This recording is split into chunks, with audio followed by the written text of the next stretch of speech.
श्री परमात्मने नमः। गजाननं भूतगणाधिसेवितम् कपितजम्बूफलचारुभक्षणम् उमासुतं शोकविनाशकारकम् नमामि विघ्नेश्वरपादपङ्कजम्। गुरुर्ब्रह्मा गुरुर्विष्णु गुरुर्देवो महेश्वरा गुरुर्साक्षात् परब्रह्म तस्मै श्री गुरुवे नमः। नारायण नमस्कृत्यं नरं चैव नरोत्तमं देवीं सरस्वतीं व्यासं ततो जयमुदीरये। गीताशास्त्रमिदं पुण्यं यः पठेत् प्रयतः पुमान् विष्णोः पदमवाप्नोति भयशोकादिवर्जितः। ओम श्री परमात्मने नमः। ओम नमो भगवते वासुदेवाय। सभी के हृदय में बसे हुए श्री नारायण प्रभु को मेरा प्रणाम।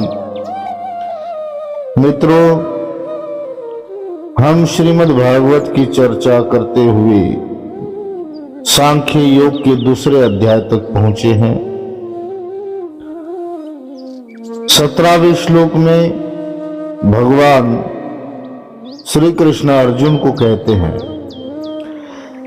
अविनाशी तु तद्विद्धि येन सर्वमिदं ततं विनाशमव्ययस्यास्य न कश्चित् कर्तुमर्हति।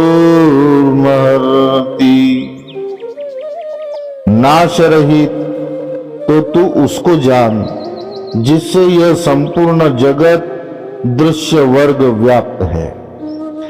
इस अविनाशी का विनाश करने में कोई भी समर्थ नहीं है।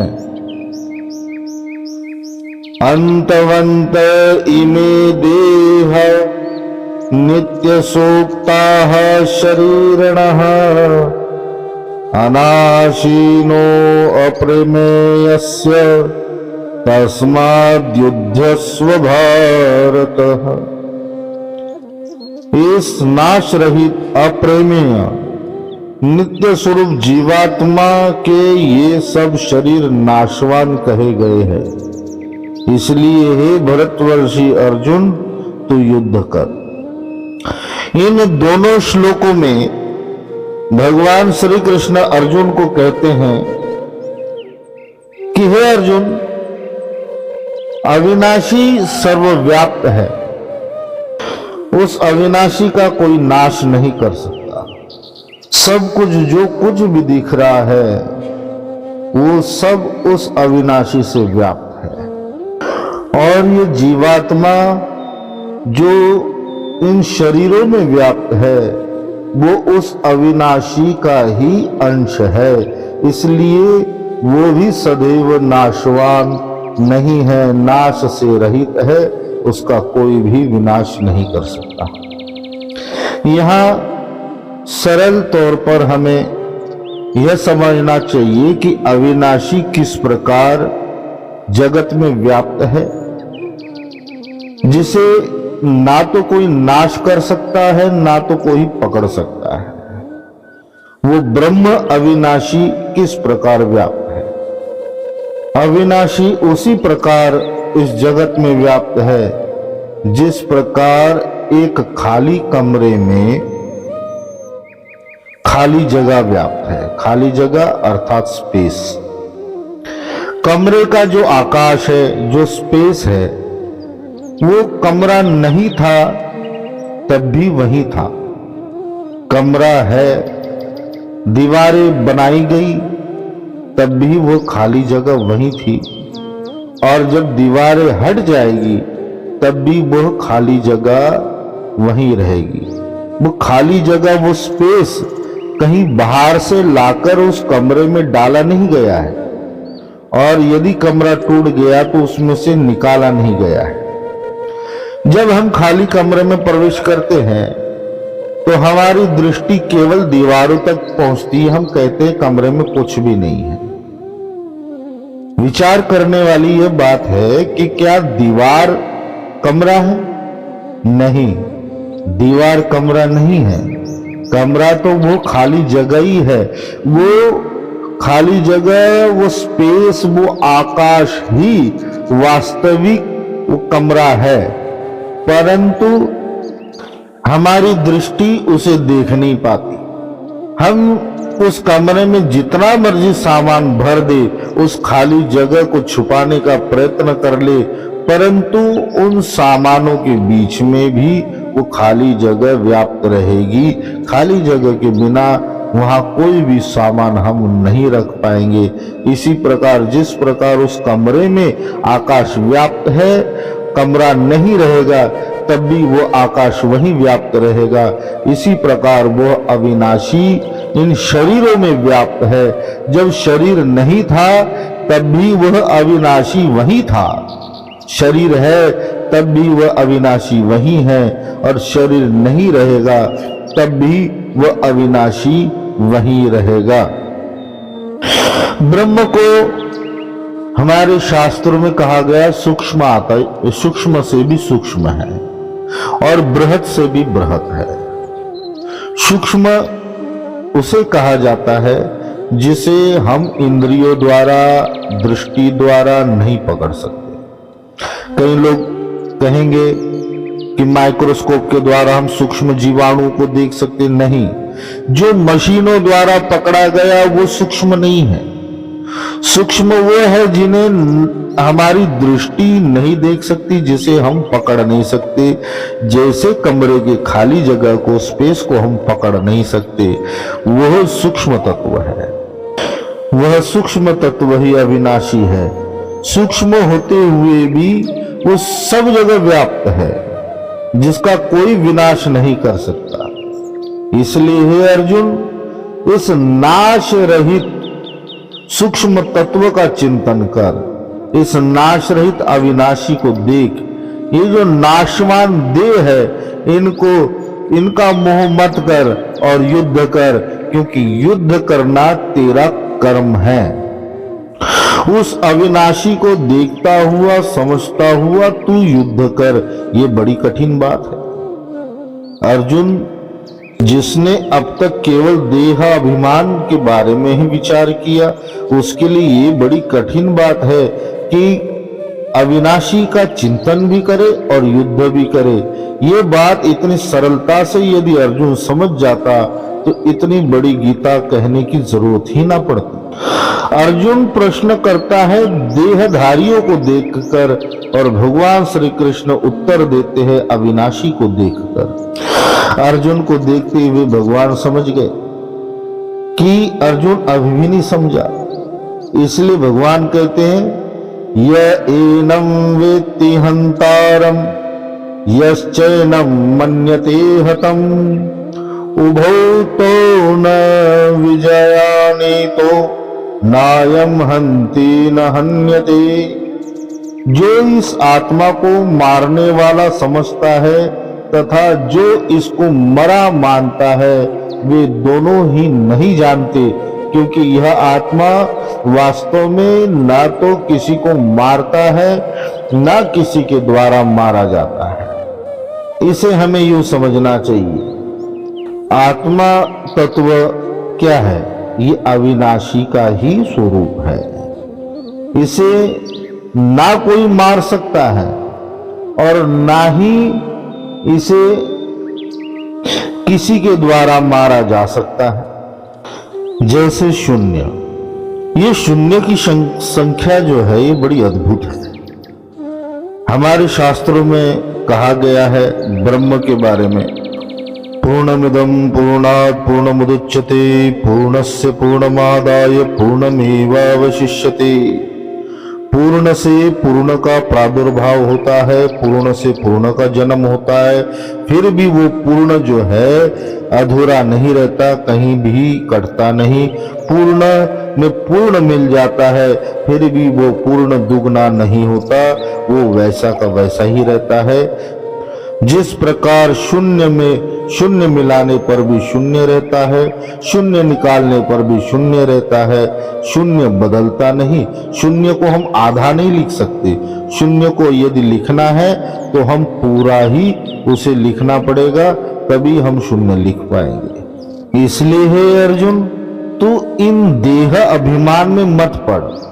ये सारे शरीर उस अविनाशी द्वारा व्याप्त है जिसे हम जीवात्मा कहते हैं। तो वो जीवात्मा भी उस अविनाशी की तरह ही है जो सर्वथा नाश रहित है। इसलिए तू इस मोह में मत पड़ कि तू किसी को मार सकता है या तेरे द्वारा कोई मारा जा सकता है। तो ये मरने और मारने से सर्वथा अलग है। तू अपना कर्म कर और युद्ध कर। भगवान कहते हैं, न जायते म्रियते वा कदाचिन नाय भूत्वा भविता वा न भूयः अजो नित्यः शाश्वतो अयं पुराणो न हन्यते हन्यमाने शरीर। हे अर्जुन, यह आत्मा किसी काल में भी न तो जन्मता है और न मरता ही है, तथा न यह उत्पन्न होकर फिर होने वाला ही है, क्योंकि वह अजन्मा नित्य सनातन और पुरातन है। शरीर के मारे जाने पर भी यह मारा नहीं जा सकता। तो इसे हम यूं कहते हैं, आत्मा को यह है कहना हमारी मजबूरी है। उसे कहते हैं कि जो पूर्व नहीं था अभी है, आगे नहीं रहेगा। वो तो सर्वथा है ही है। आत्मा कहो या परमात्मा कहो, वो है ही है। उसे हम और अधिक है, आत्मा है कह के नहीं कह सकते, परंतु मजबूरी व शब्दों के द्वारा सूचित करने के लिए हमें यह कहना पड़ता है। सुख पहले नहीं था, अभी है, आगे नहीं रहेगा। दुख पहले नहीं था, अभी है, आगे नहीं रहेगा। जीवन पहले नहीं था, अभी है, आगे नहीं रहेगा। इसी प्रकार हम आत्मा या अविनाशी को नहीं कह सकते। है हम उसी को कह सकते हैं जो पूर्व में नहीं था, अभी है, आगे नहीं रहेगा। वो सर्वथा हमारे वाणी से परे है। ना तो वो जन्मता है, ना तो वो मरता है, क्योंकि वो पूर्व में भी था, अभी भी है, आगे भी रहेगा। उसके लिए कोई काल है ही नहीं। जिसका भूतकाल है उसका वर्तमान काल भी होगा, उसका भविष्य काल भी होगा, परंतु आत्मा का अविनाशी तत्व का ना तो कोई भूतकाल है, ना कोई वर्तमान काल है, ना भविष्य काल है। वो काल से भी परे है। इसलिए जो काल से भी परे है, काल उसे कैसे बाधित कर सकता है? उसे काल कभी बाधित नहीं कर सकता। इसलिए सनातन है। सनातन का स न अंत, जिसका कोई भी अंत नहीं है, वो सनातन तत्व ही आत्म तत्व है। शरीर गिर जाएगा, शरीर आज है, कल नहीं है, पहले नहीं था, अभी है, कल नहीं रहेगा। परंतु शरीर के ना रहने पर भी ये अविनाशी ये रहेगा। किसी न किसी और घट में और कोई घट बनेगा। जिस प्रकार कुम्हार एक घट बनाता है मिट्टी से, वो बाहर से कोई खाली जगह घड़े में नहीं डालता, वो घड़े में वो आकाश व्याप्त हो जाता है। वो आकाश वहां पहले भी था घट बनने से पूर्व, परंतु यदि घट फूट गया तब भी वो आकाश वहीं रहेगा, कहीं जाएगा नहीं। पहले घट नहीं था, आकाश था। बाद में घट आया, आकाश भी था। जब घट नहीं रहेगा तब भी आकाश रहेगा। वो किसी के मारे नहीं मरेगा, ना किसी के पकड़े पकड़ में आएगा। बस हमें यूं ही अविनाशी को जानना चाहिए। वेदा विनाशीनम नित्यम य एनमजमं व्ययम् कथं स पुरुषः पार्थ कम घातयति हन्तिकम्। हे प्रथा पुत्र अर्जुन, यहाँ कुंती का नाम प्रथा है। हे प्रथा पुत्र अर्जुन, जो पुरुष इस आत्मा को नाश रहित, नित्य, अजन्मा और अव्यय जानता है, वह पुरुष कैसे किसी को मरवाता है और कैसे किसी को मारता है।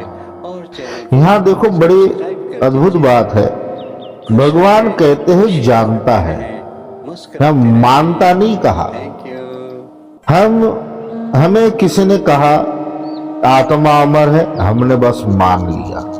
मानने भर से हमारा काम पूरा नहीं होता।